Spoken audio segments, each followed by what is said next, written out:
Halo semuanya, kembali lagi bersama saya Madianto. Kali ini kita akan membahas tentang tips menahan gaya hidup tinggi untuk kamu yang baru saja berpenghasilan. Siapapun tentu saja memiliki kepuasan tersendiri bila sudah mampu memperoleh uang hasil kerja kerasnya. Kadangkala untuk mereka yang baru saja mulai berpenghasilan, memperoleh uang adalah suatu hal yang menyenangkan, sehingga banyak dihabiskan untuk sesuatu yang tak tentu. Bukan tidak mungkin, kebiasaan seperti ini akan berakhir pada gaya hidup tinggi yang penuh gengsi. Jika sudah demikian, penghasilan pun akan habis tak karuan. Untuk mensiasati hal tersebut, sebaiknya kamu dapat menerapkan beberapa hal ini agar bisa menahan gaya hidup tinggi, khususnya bagi yang baru saja memiliki penghasilan sendiri. Yang pertama, ketahui skala prioritas utama. Setiap orang tentunya memiliki prioritas yang berbeda-beda. Alokasi dana tersebut harus kamu ketahui agar nantinya bisa bermanfaat dan tidak lari kemana-mana. Oleh sebab itu, buatlah semacam catatan untuk kamu tulis dengan prioritas utama pada alokasi danamu. Sebagai contoh, kamu dapat memprioritaskan alokasi uang penghasilanmu untuk orang tua, kebutuhan sehari-hari, asuransi, tabungan, dan sebagainya. Kamu juga perlu membagi prioritas tersebut agar uangnya cukup dan tak habis secara berlebihan. Kedua, berikan jatah untuk uang saku secara terpisah. Fungsi utama dari skala prioritas adalah untuk membedakan antara uang yang penting dan uang yang dapat kamu gunakan untuk jajan atau membeli sesuatu. Sisa dari hasil alokasi uang tersebut bisa kamu gunakan sebagai uang saku. Meski begitu, jangan semena-mena untuk kamu habiskan secara sia-sia. Kamu tetap perlu mengatur sebijak mungkin agar keuanganmu tetap terjaga dengan baik. Ketiga, percayakan seseorang untuk mengatur keuanganmu. Tak semua orang mampu dalam mengatur keuangan karena banyak juga yang kalah dengan hawa nafsu untuk menghabiskan penghasilannya. Jika kamu termasuk salah satu orang yang seperti ini, maka itu artinya kamu memerlukan orang lain untuk membantu. Kamu harus memilih orang yang benar-benar kamu percaya untuk dapat mengatur keuangan. Beberapa di antaranya seperti orang tua, istri atau suami, dan lain sebagainya. Keempat, investasikan uangmu. Mendapatkan uang hasil usaha sendiri memang sangat memuaskan. Namun habis begitu saja juga menjadi sesuatu yang mengecewakan. Alih-alih habis entah kemana, sebaiknya kamu dapat menginvestasikan uangmu saja. Investasi yang bisa kamu pilih tentu dapat disesuaikan dengan selera. Selain akan membuatmu tidak boros, investasi justru akan membantumu menambah nilai keuanganmu untuk jangka panjang. Kelima, banyak bersyukur dan mengingat bahwa mencari uang tidaklah mudah. Seberapa kuatnya usahamu dalam menahan gaya hidup tinggi, tetap saja urusan ini akan kembali pada niatmu. Jika niatmu tidak kuat, maka usaha ini pun juga akan sia-sia. Oleh sebab itu, tanamkan dalam diri untuk senantiasa bersyukur atas apa yang kamu miliki. Selain itu, jangan lupa untuk terus mengingat bahwa mencari uang tidaklah mudah sehingga kamu perlu menggunakannya dengan sebijak mungkin. Membeli barang atau apapun yang diinginkan tentunya sah-sah saja. Namun perlu batasan yang jelas agar sumber keuangan tidak habis sia-sia. Dengan manajemen keuangan yang baik, maka kamu yang baru berpenghasilan dapat mengatur uang dengan bijak sehingga anti boros di usia muda dan masa depan menjadi lebih cerah. Cara minimalis finansial, hemat tapi tidak pelit. Kalau membicarakan perencanaan finansial, mungkin yang pertama kali terlintas di benak kita adalah hemat, menabung, atau kencangkan ikat pinggang. Tapi sebenarnya kondisi keuangan yang sehat bisa dimulai dari budgeting yang tepat.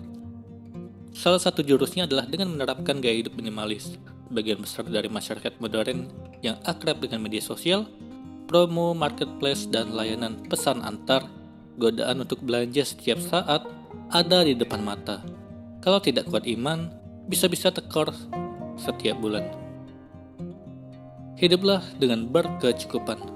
Menurut perencana keuangan Widya Yuliarti, disinilah terletak keuntungan jadi minimalis. Prinsip minimalisme dijabarkan Widya sebagai gaya hidup berkecukupan yang sesuai dengan kebutuhan. Tidak ada istilah beli-beli hanya karena diskon atau barang lucu. Menurutnya, dengan mengendalikan keinginan berbelanja, uang yang dihemat bisa dialokasikan untuk investasi. Minimalis ini sebenarnya gaya hidup yang berkecukupan. Kita terkadang belum bisa mengontrol keinginan kita. Bagaimana cara yang mengontrol pengeluaran? Apa yang benar-benar kita butuhkan? Dengan gaya hidup minimalis, kita jadi tahu sebenarnya apa saja yang kita butuhkan, sehingga nanti kita tidak akan membeli sesuatu yang tidak kita butuhkan.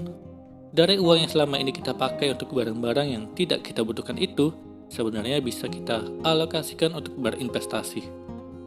Prinsip minimalisme ini bisa menjadi solusi bagi mindset yang salah tentang cara membelanjakan uang, apalagi generasi sekarang yang punya istilah FOMO atau Fear of Missing Out. Takut dibilang ketinggalan zaman, takut dianggap tidak tahu tren, atau takut kehilangan momen yang lagi terjadi. FOMO ini tidak berlaku untuk orang minimalis. Kalau bukan sesuatu yang benar-benar mereka butuhkan, mereka tidak akan membelinya, meski ada uangnya sekalipun. Orang-orang minimalis tidak akan merasa FOMO. Misalnya, teman-temannya punya mobil terbaru, dan dia juga punya uang untuk membeli itu. Tapi buat apa? Mobil keluaran lama juga tidak masalah. Bukan untuk gaya-gaya, jadi membeli barang sesuai fungsi, bukan karena FOMO. Meski banyak membatasi pengeluaran belanja, gaya hidup minimalis tidak sama artinya dengan pelit. Saat kamu ingin hidup minimalis, sebenarnya kamu tahu bahwa kamu bisa membeli barang itu. Kamu memilih untuk tidak membelinya karena sadar bahwa tidak butuh barang tersebut. Kontrol diri inilah yang menurut dia menjadi kunci hidup minimalis. Minimalis versus frugal. Beberapa dari kamu mungkin menyamakan prinsip minimalis dalam finansial ini dengan gaya hidup frugal. Frugal didefinisikan sebagai gaya hidup cerdas secara ekonomis, di mana kamu tahu bagaimana cara mengatur pengeluaran dan menjadi konsumen yang bertanggung jawab. Tapi ada sejumlah perbedaan antara frugal dan minimalisme. Kalau minimalis, butuhnya satu ya beli satu, tidak peduli harganya berapa. Kalau frugal, lebih melihat segi uangnya. Orang frugal akan beli yang paling murah.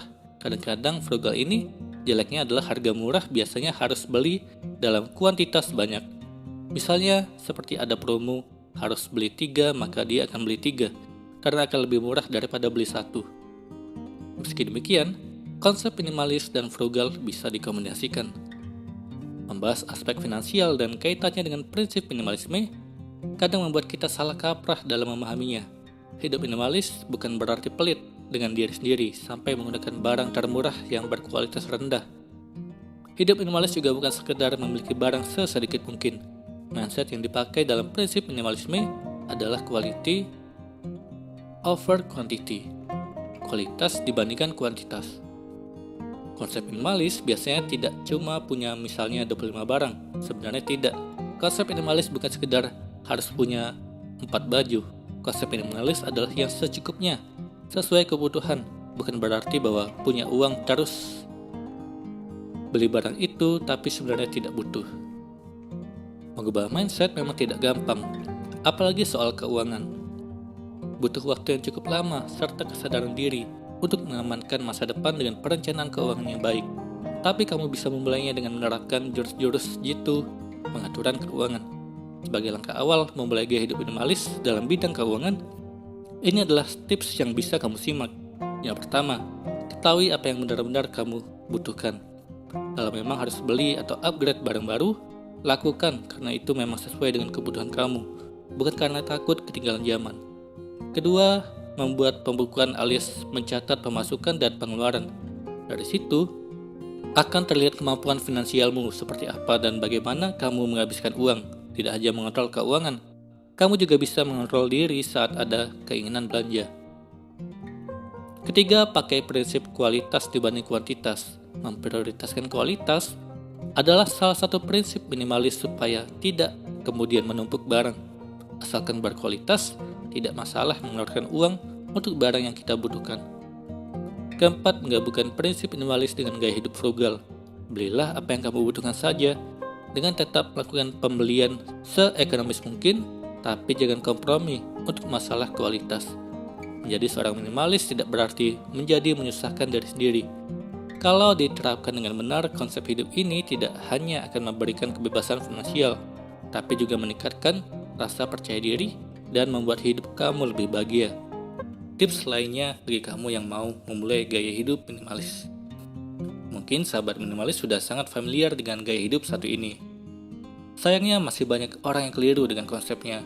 Gaya hidup minimalis bukan berbicara tentang menggunakan lebih sedikit uang atau menghindari pemborosan, melainkan pengurangan harta benda dan kewajiban seseorang demi menjalani hidup yang lebih sederhana dan fleksibel. Biasanya mereka yang menganut kehidupan minimalis cenderung lebih selektif dalam hal menyimpan barang. Lantas apa saja langkah-langkah yang tepat untuk menerapkan gaya hidup minimalis? Yang pertama, singkirkan barang-barang yang tidak diperlukan. Sebagai permulaan, coba lihat seisi rumah dan perhatikan apa saja barang-barang yang fungsinya kurang diperlukan. Karena gaya hidup minimalis fokus pada pengurangan waktu untuk pemeliharaan barang dan pengaturan harta. Singkirkan hal-hal yang keberadaannya tidak mendatangkan manfaat untuk kehidupan. Kalau kamu merasa ragu, coba tanyakan kepada diri sendiri, kapan terakhir kali kamu menggunakan barang tersebut dan apakah kamu ada rencana untuk menggunakannya lagi dalam waktu dekat. Selanjutnya, ubah barang-barang tadi menjadi penghasilan dengan cara menjualnya atau bisa kamu donasikan. Terlebih lagi, kalau barang yang disingkirkan didominasi oleh pakaian yang datang dari lemarimu. Sekarang ini, banyak sekali yang tertarik membeli pakaian-pakaian bekas layak pakai atau yang biasa disebut dengan pre-love. Optimalkan fasilitas e-commerce untuk mendapatkan pundi-pundi uang dan barang yang disingkirkan. Kedua, prioritaskan pengalaman, bukan harta benda. Tanamkan pemikiran bahwa harta benda yang dimiliki hanyalah sumber kegembiraan yang bersifat sementara. Jadi cobalah untuk tidak terlalu terikat dengan apa yang kamu miliki. Pada akhirnya, keberadaan akan satu barang di waktu mendatang perlu digantikan dengan yang baru atau bahkan sepenuhnya disingkirkan karena satu dan lain hal. Alih-alih merasa terikat dengan harta benda, jadikan pengalaman sebagai prioritasmu.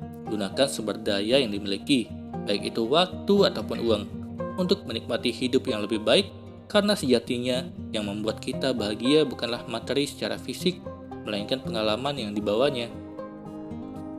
Seorang profesor psikologi di Cornell University, Dr. Thomas Gilovich, melakukan sebuah penelitian selama 20 tahun.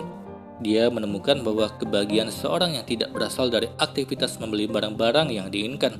Sebaliknya, rasa bahagia adalah hasil dari pengalaman yang pernah dilalui. Memprioritaskan pengalaman daripada harta benda membawa manfaat yang baik untuk pikiran, kesehatan, gaya hidup, kondisi keuangan, dan masih banyak lagi. Kalau kamu ingin mulai menjalani kehidupan minimalis, bawa selalu mindset ini kemanapun kamu berada. Ketiga, bijak saat berbelanja. Cara ini mungkin menyebabkan gaya hidup minimalis dan frugal living saling tumpang tindih satu sama lain.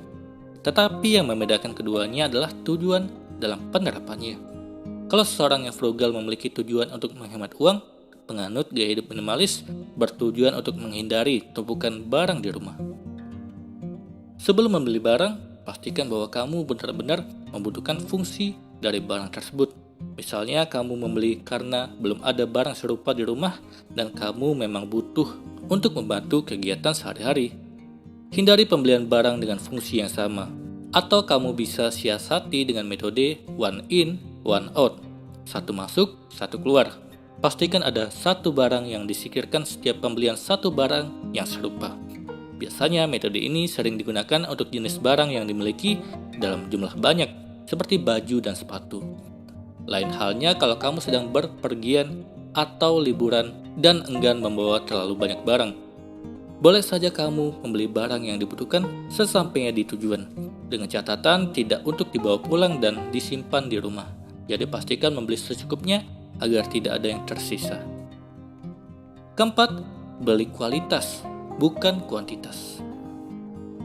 Alih-alih membeli banyak barang, belilah satu barang dengan kualitas terbaik agar manfaatnya bisa dirasakan dalam jangka waktu yang panjang. Dengan membeli barang yang tahan lama, kamu tidak perlu berbelanja terlalu sering untuk mengganti barang-barang yang sudah usang atau rusak. Jadi rumah kamu tidak dipenuhi oleh tumpukan barang. Kalau kamu berpikir barang yang kualitasnya bagus menghasilkan banyak barang karena harganya mahal, coba lihat dari perspektif lain.